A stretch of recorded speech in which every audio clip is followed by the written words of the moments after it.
In 2017, in November, I was diagnosed with juvenile idiopathic arthritis.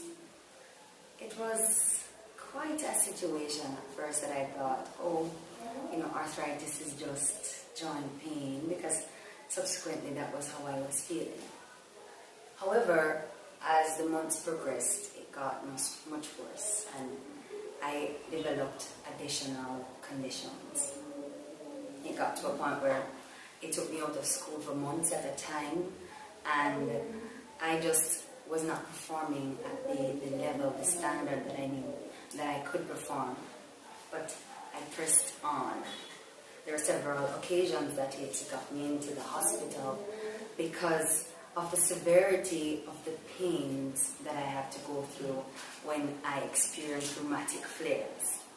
Still pressed on, because as a Seventh-day Adventist, we're taught that whatever happens to you happens essentially for a reason, and God will never give you more than you can handle. And I took my situation as a motivation, not only for myself but for others. So wherever I went, I would give encouraging words that, look, whatever you're going through, it's not the end, because there's always a reason for your valleys, because your valley situations essentially brings you up on your mountain.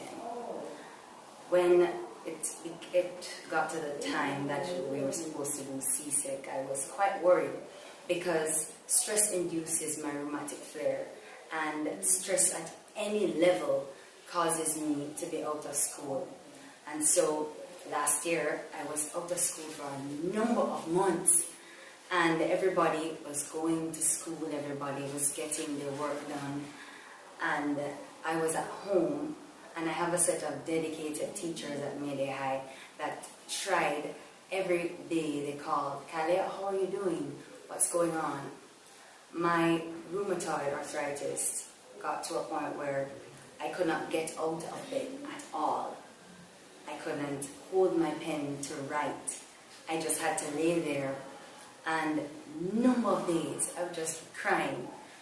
Why am I going through this challenge? But my doctor, my general practitioner, she said to me, do not ask yourself, why me? Ask yourself, why not me? What is so particularly special about you that you will not be faced with a challenge? And so I took that and I thought about it, and she said to me, Khalia, this is your reality. This is your life. You have to work with it until you go into remission. I visit my doctor. I have to take a number of medications just to stabilize this illness. But I pressed on and I pressed on and I pressed on. Coming into this year rather, when COVID-19 had just begun, we were out of school, and when the month came that we were supposed to go back to school, I remember my principal, he called me and he said, Khalia. I said, yes, Mr. Davis. He said, you're not planning on coming here, are you? I said, but why wouldn't I? He said, but you can't, because you have comorbidities and you have to stay home.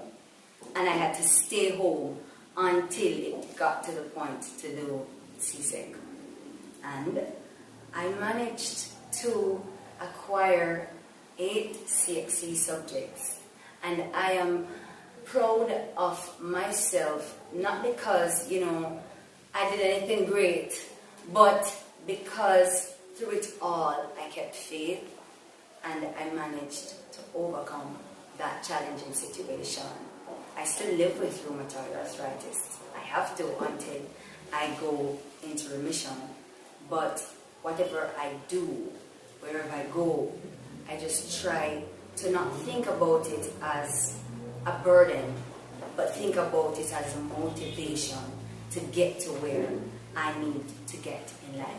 I'm currently a student at Northern Caribbean University, pursuing my bachelor's of arts degree in communication studies, because whatever I do, wherever I go, I'm going to speak my truth.